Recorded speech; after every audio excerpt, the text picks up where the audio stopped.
Bonjour les amis, ça y est c'est parti, on a sorti nos godets à semis, vous voyez ça ressemble à des boîtes d'œufs. Et bien là, ça y est, on va remplir tout ça de terre à semis. On va commencer par les trois premières variétés de tomates, la tomate marmande, la tomate Saint-Pierre et puis des petites tomates cerises. Alors on est dans les premiers jours de février, puis on va aussi continuer avec les poivrons chocolat et les poivrons rouges.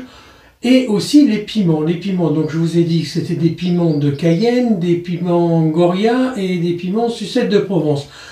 La sucette de Provence c'est très costaud, les piments Goria c'est plus ou moins de l'Espelette, et puis le piment de Cayenne c'est pour faire des huiles et pour faire la cuisine. Voilà, on va commencer par ces premiers semis-là. Quelle est l'utilité de commencer ces semis dès le début du mois de février ?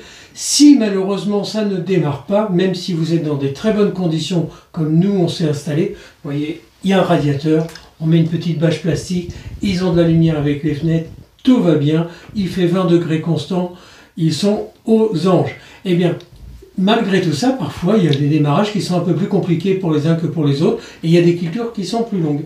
Donc on commence par quoi? On commence par les légumes, fruits, aujourd'hui, qui vont faire la première série. Donc les marmandes et les Saint-Pierre, ce sont les tomates de garde pour faire des conserves. On commence tout de suite à en faire parce que les conserves on en fait tout l'été et le plus tôt possible. Et puis après petit à petit on verra bien tout ce qui est à faire. Alors c'est aussi le moment de préparer ses serres. Je ne sais pas si vous l'avez déjà fait, mais eh bien nous ça y est c'est parti, il faut motobiner, il faut faire des apports ou non, ça dépend des légumes que l'on met ou que l'on sème. Et bien voilà, on continue la petite visite des semis du mois de février. Aujourd'hui, on va planter du curcuma. Vous voyez, j'ai acheté quelques bulbes. Une partie est partie en cuisine et l'autre partie, eh bien, je vais faire comme pour le gingembre. Le gingembre, ça attend le 15 mai parce que ça craint beaucoup plus le froid que le curcuma. Donc le curcuma, on peut le mettre maintenant. Vous voyez, il ne demande qu'à pousser. Je vais les laisser germer. Qu'est-ce qui sent bon? Rien que de le mettre comme ça. Donc je fais mon petit carré de curcuma. Et ici c'est ma petite pépinière où je suis en train de mettre des petits arbustes à sommeiller en attendant qu'ils trouvent une place dans le verger. Regardez, c'est super. Hein, on va voir ce que ça va donner. C'est une expérience comme une autre, mais j'avais envie de la faire. Voilà, allez, je pense que ça suffit. Il n'y a pas que les semis qui se font à l'intérieur au mois de février, il y a aussi les semis qui se font à l'extérieur sous abri et les premières plantations. Nous avons eu beaucoup de pluie depuis le début du mois de novembre avec la tempête. Nous venons de passer 3 mois complètement sous l'eau, avec quelques journées sans eau mais pas de soleil. Aujourd'hui c'est la première journée réelle où il y a un petit peu de soleil. Je crois qu'on est tous contents de retrouver un peu ce temps-là. J'ai commencé la saison 2024 en extérieur en plantant de l'ail en extérieur et de l'ail à l'intérieur sous abri. Et puis j'ai continué par les fèves. Les fèves, vous les voyez, elles ont 4 jours de plantation et elles sont là en train de germer déjà. Pour les fèves, c'est pas très compliqué. Il suffit de faire des sillons tous les 30 à 40 cm. Ça fonctionne très bien. Et après, vous plantez vos graines tous les 20 cm. Vous les espacez de 20 cm, vous voyez, vous faites vos rangs. Et après, il suffit de prendre le râteau à l'envers et on étire la terre dessus de façon à ce qu'elle soit recouverte de 4 ou 5 cm de terre. C'est aussi le moment de planter les pommes de terre nouvelles. Alors qu'est-ce qu'il faut faire? Il faut préparer légèrement son terrain de façon à pouvoir faire vos sillons. Vous plantez une pomme de terre toutes les 30 cm et vous espacez vos rangs de 60 cm.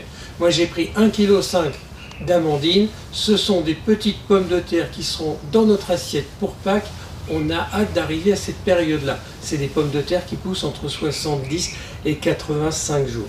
On marche toujours un petit peu entre les rangs, c'est tout à fait normal puisqu'il faut planter. Une fois qu'on a terminé de planter tout, qu'on a tiré avec le râteau gentiment toute la terre au-dessus des pommes de terre, et bien vous prenez votre autogriffe et puis vous allégez votre terre et vous finissez avec votre râteau. C'est pas très compliqué. Là, vous ne faites rien, vous attendez un peu parce qu'attention, il peut encore y avoir du gel. Et quand les plants vont être sortis, qu'ils font 5-7 cm, on vient, on met un léger paillage au pied. Et puis, on n'a plus rien d'autre à faire, on n'arrose pas, ça pousse tout seul. Et je vous ai parlé il y a quelques instants des semis. Eh bien, j'ai fait mes premiers semis de l'année. J'ai fait mes semis de poireaux, donc les gros poireaux d'été. Attention, ce n'est pas les poireaux de l'hiver, ce sont les poireaux de l'été. J'ai semé aussi des radis, un petit rang de radis flamboyants et un petit rang de radis de 18 jours. Et puis ici, derrière moi, j'ai commencé mes 2 premières rangées de carottes. On commence maintenant les carottes touchons et les carottes nantaises. Et il y a une astuce très sympathique pour faire ces semis de carottes. Au moment où vous avez fait vos sillons, vous prenez de la terre à semis et vous mélangez un peu de marc de café dedans. Vous préparez cette mixture. Vous intégrez quelques graines dedans, vous faites des petites poignées comme ça que vous mélangez, et puis il suffit d'étaler la terre, et bien c'est la terre qui va gérer l'éclaircissage, puisqu'en fin de compte vous allez mettre moins de graines de carottes, et après il suffit de saupoudrer encore un peu de terre à semis dessus, de tasser avec le dos du râteau, d'arroser généreusement pour la première fois, et puis vos semis, vous allez voir, ça va être très clair et très facile à faire, et là vous n'allez pas perdre votre temps. Et bien évidemment, n'oubliez pas de faire un petit mètre de navet, ça se sème très facilement, il n'y a rien de particulier, ça pousse très vite. Ils seront au rendez-vous pour manger ça avec les petites pommes de terre nouvelles de Pâques. Et là, j'imagine tout à fait l'assiette navet, pommes de terre nouvelles, un régal. Même si on a une belle journée, il fait quand même meilleur à l'intérieur. Alors vous avez ici notre petite installation devant le radiateur face à la lumière pour pouvoir faire nos semis. Et donc ici, j'ai fait quelques barquettes de semis d'oignons. J'ai mis des oignons roses de Bretagne, des oignons très bons, et puis des petits oignons blancs. Tout ça, ça va pousser gentiment et on les retrouvera dans le potager d'ici 1 mois et demi à 2 mois. Ça y est les amis, c'est reparti, on a les mains dans la terre, c'est un véritable plaisir. Eh bien, je vais vous laisser avant de vous retrouver d'ici quelques jours pour pouvoir faire les autres semis. Vous avez les patates douces, vous avez les aubergines, vous avez les salades qui vont arriver, les choux aussi. On en reparle d'ici peu. Je vous souhaite une très bonne journée, je vous embrasse très fort et à très vite au potager.